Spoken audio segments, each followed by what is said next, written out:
waktu saya mengajarkan ajaran tarekat saya tarekat Naqsyabandi, maka saya membaca yaitu penyampaian daripada Abdurrahman Al-Ahlari. Beliau mengatakan habada tarikatus sufiyah yahdi ila martabatil aliyah. Alangkah baiknya tarikat sufi dapat mengangkat kita kepada martabat yang tinggi. Martabat yang tinggi yang dimaksud itu akhlak yang mulia dan bermakrifat. Setelah terhakikat hanya Allah, dapat kita berpegang dengan Allah, tidak dengan alam dan dengan diri. Maka saya mencoba-coba mengembangkan ini dengan jemaah yang ada bertarekat sama saya. Makanya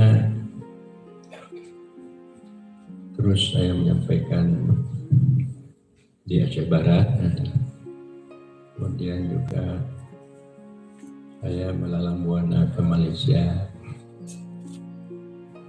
Makanya teman-teman di Malaysia sangat gembira, yaitu dengan gagasan saya. Tadi oleh Tuku Ibrahim sama Abi Razali membuat mudzakarah seminar. Yang pertama yaitu di Aceh Barat, kemudian di Selangor di Malaysia, kemudian di Abdia, kemudian tempat guru kita Kiai Darmudi di Jawa di Cibinong. Itu sudah sampai hampir sudah 10 kali. Makanya di dalam mengangkat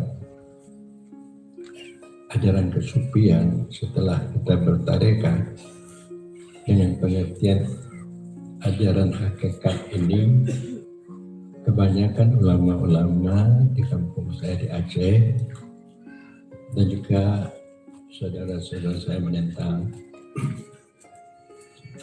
Saya membenarkan pendapat daripada insan kamil Abdul Karim Al-Jili.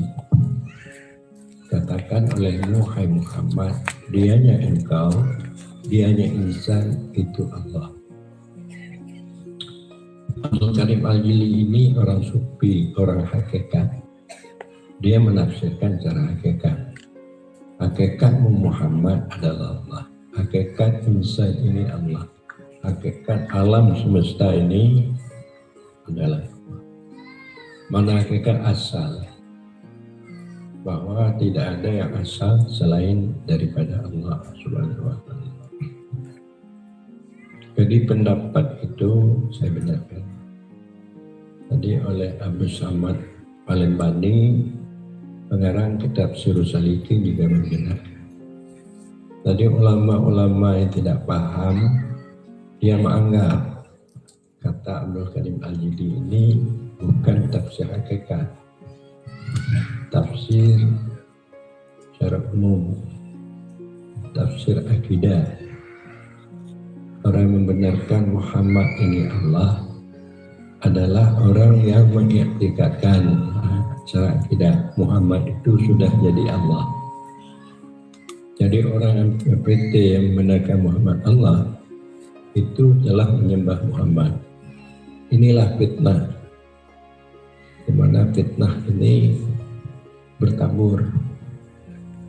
Fitnah ini terus marak fitnah, sehingga MPU Aceh memfitnah MUI Medan. MUI Medan memfitnah MUI Pusat Jakarta. Dan sehingga fatwa memfatwakan bahwa ajaran tasawuf kesufian Abu Amran ini sesat. Jadi itulah menandakan bahwa umat Islam yang ada di negara kita baik di Aceh, kebanyakan di mana-mana di Jawa, tidak paham kepada hakikat. Cuma dia hanya paham mengenai syariat, mengenai akidah, mengenai hukum syara, dan mengenai sedikit mengenai akhlak. Untuk dia memahami, mendengar dengan tarikat yang benar, berjalan hati hudur di hadapan Allah, dapat melihat kebesaran dan kebagusan Allah, sehingga dia lupa kepada alam dan dirinya, maka akan lahirlah makrifat. Orang yang telah fana terhadap alam dan dirinya, orang ini yang dikatakan berhakikat untuk dapat bermakrifat, untuk dapat hidup bersama Allah. Kalau kita dapat hidup bersama Allah, makanya apapun yang akan kita rencanakan dibantu oleh Allah. Masalah-masalah yang kita hadapi itu mudah selesai, dibantu oleh Allah. Makanya dan oleh karena itu kami majelis pengkajian tasawuf ini yaitu mengusahakan kepada masyarakat umat Islam, pertama jangan ada yang bodoh. Nah, mengenai mereka harus tahu kepada ilmu yang fardhu ain, tidak ada bodoh, tidak bodoh mengenai akidah, tidak bodoh mengenai hukum syara dan akhlak. Kemudian mengusahakan supaya mereka itu jangan malas, harus bersungguh-sungguh untuk mengamalkan apa yang diwajibkan oleh Allah. Kita bersungguh-sungguh untuk beribadat, melakukan salat, sampai kita tahu syarat rukun sah batal, kita melakukan dengan khusyuk, untuk hati ikhlas, bersungguh-sungguh. Dan juga mengenai akidah, keimanan kita, akidah Ahlussunnah wal Jamaah.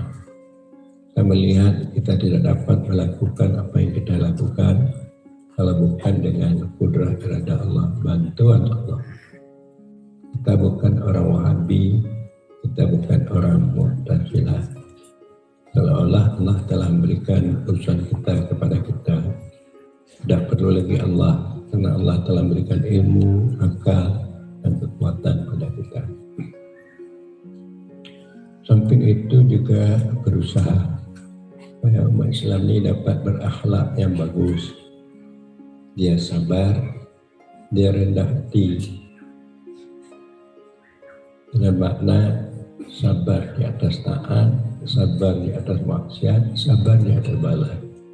Dia tawadhu, dia dapat melihat hak-hak teman, kelebihan teman, dan dia melupakan haknya dan kelebihannya.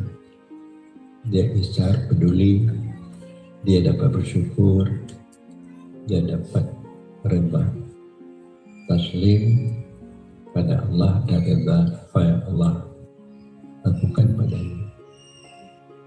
Dan karena dia yakin hidup ini telah diatur oleh Allah dalam ilmunya pada azal. Dan kemudian di samping dia itu dapat beribadat baik, berakhlak baik, dan dapat yaitu bermakrifat baik setelah berhakikat. Tidak ada yang wujud kecuali Allah Subhanahu wa Ta'ala. Wujud kita hilang di dalam wujud Allah. Tidak ada wujud, la mawjud illallah. Bagaimana kita berzikir, la mawjud illallah, hati kita berjalan, terlihat keberadaan Allah, hilang lainnya, kita mengatakan la mawjud biha illallah. Untuk bermakrifat, untuk hidup bersama Allah.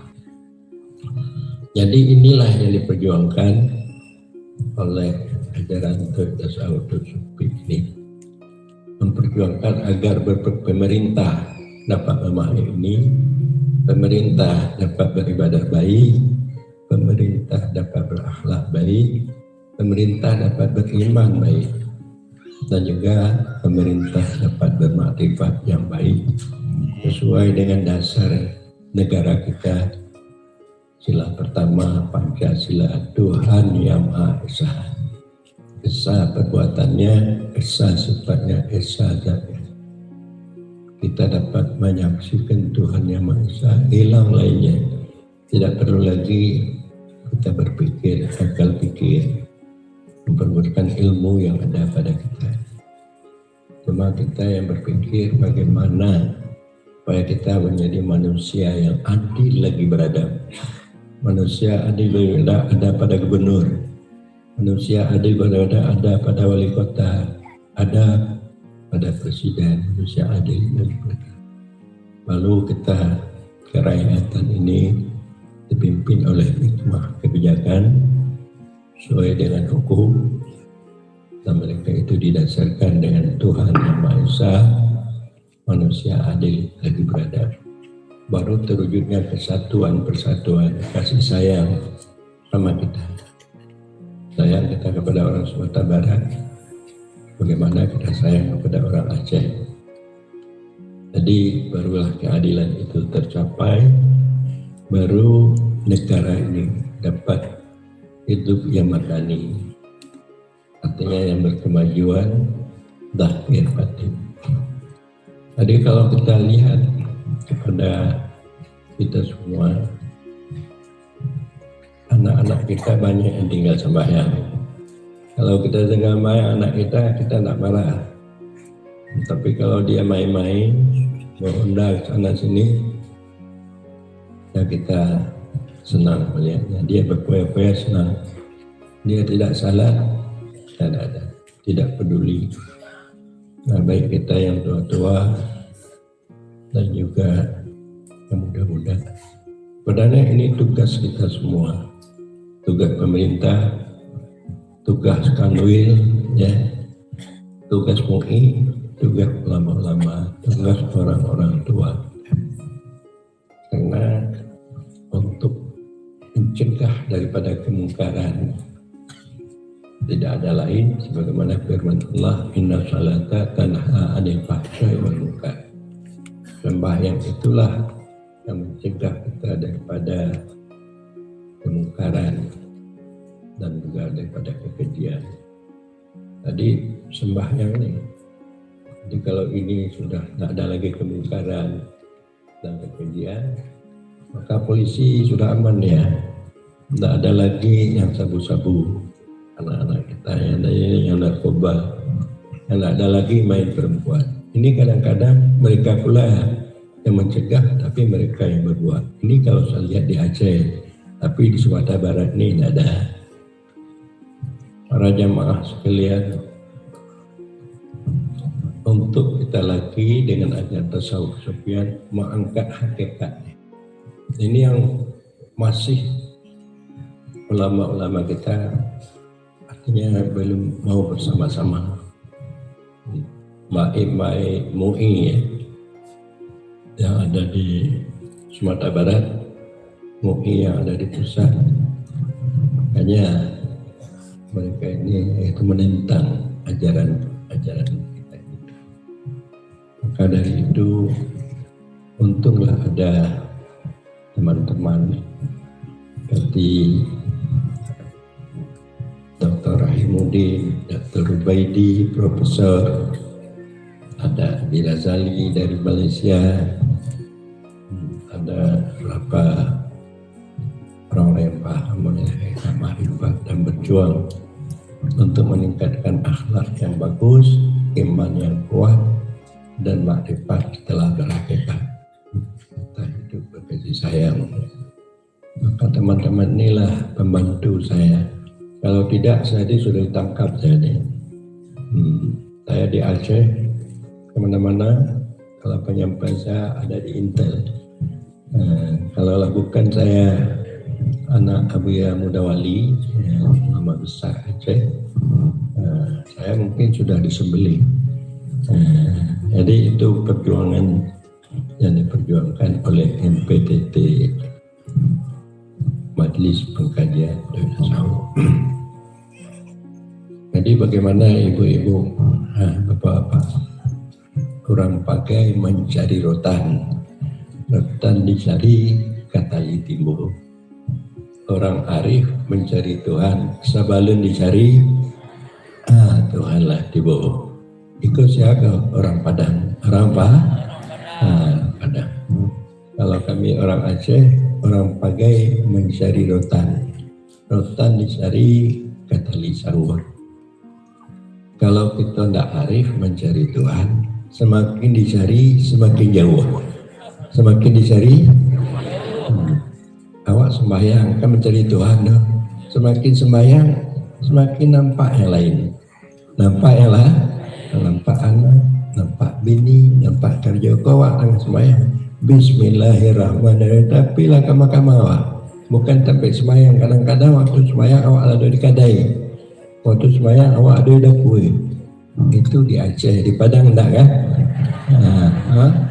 Lain je.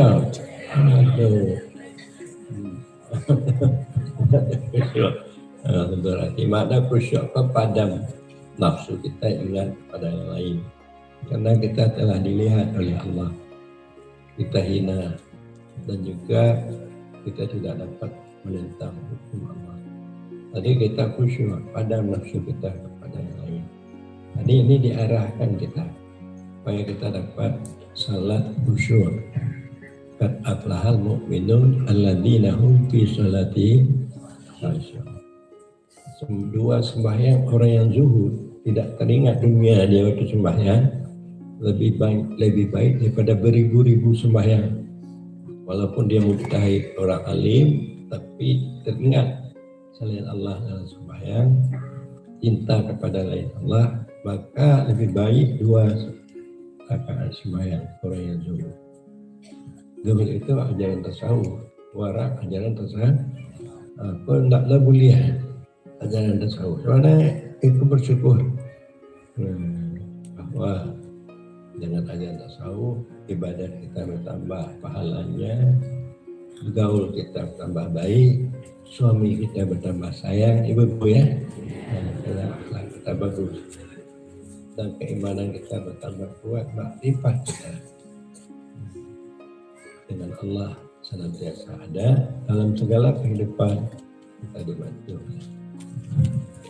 Sedikit lagi saya menyampaikan Bapak Ibu-Ibu, saya semenjak kecil mengaji.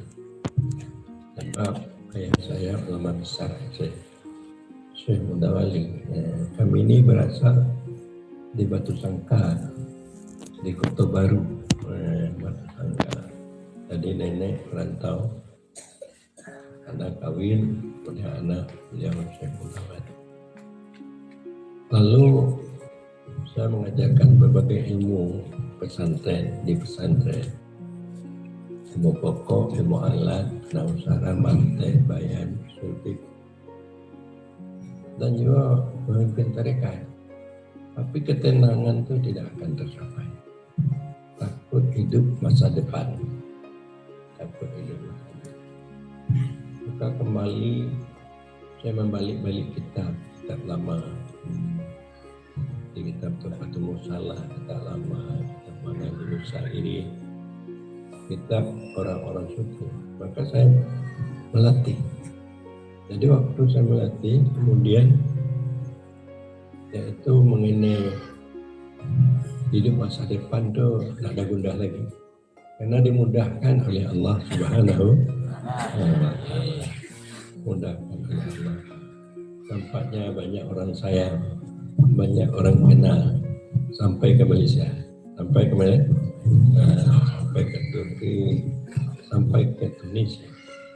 Jadi itu berkatnya ilmu ajaran tasawuf yang sesuai. Jadi saya menginginkan supaya umat Islam supaya jangan terpuruk. Kadang-kadang anak hanya itu mengejar untuk jadi pegawai, gaji sedikit, tidak cukup-cukupan. S1, S2, S3, tapi tidak ada maknanya, kurang berarti. Jadi dengan ajaran tasawuf kesufian ini, kita di mana-mana dikenal, kita di mana-mana disayangi. Sehingga di Malaysia, saya di Johor, tempat Ustaz apa ini, Pak Aziz, membangun posko 5 hektar. dan dibangun lagi rumah saya sana. Jadi rumah saya banyak, ada di Singkil, ada di mana-mana. Ini rumah Abu. Padahal aku tidak pernah pergi sana. Nah, ini bentuk kecintaan mereka. Itu semuanya tidak lain dengan sebab ajaran tasawuf. Sufian. Kita mengajarkan syariat baik, kemudian hakikat yang baik. Syariat, ilmu, dan amal. Hakikat adalah syuhud dan makrifat. Kalau kita dapat ilmu amal sampai itu syuhud dan makrifat, pasti kita sudah dapat memadukan antara syariat dan hakikat. Inilah sebagai hamba-hamba Allah yang benar-benar mengikut Nabi, membawa rahmat bagi sekalian alam. Kalau kita belum dapat berhakikat, makrifat, kita belum dapat berakhlak bagus, belum dapat beriman yang kuat, belum dapat kita untuk bersama Allah. Mudah-mudahan dengan mudzakarah seminar kita yang ke-10 ini, yaitu di Padang, di mana Padang motonya adat bersendi syarat, syarat bersendi kitabullah. Yaitu kalau adat menurun, kalau agama mendaki. Adat menurun, agama mendaki. Karena di bawah agama ini oleh Syekh Burhanuddin melakukan dengan tarikat syatariahnya, yang gurunya adalah Abu Singkili Syekh Kuala. Jadi adat dari siapa itu, Bapatih dan Sebatang, Datuk Temanggung. Jadi kalau umpama adat saja, Bapatih dan Sebatang, Datuk Temanggung menggalih padi digalih kat Tanjung Barulah. Islam tangguang tapi endah jadi. Karena rako juga badan tersampah. Karena rako juga. Nah, kalau kita ada aja dah. Ada harus itu bersandi syarat. Syarat berkata itu pedoman pada kitabullah dan sunnah Rasul. Jadi supaya benar-benar Padang nih untuk masa depan, yaitu adat bersandi syarat bersandi kitabullah dan sunnah Rasul. Kita akan melihat suasana Islami di Kota Padang nih, baik di kantor, baik di pasar, di rumah tangga, nampak cahaya Islam itu akan tumbuh insya Allah di Kota Padang. Cuma demikian sajalah, wallahu a'lam bishawab.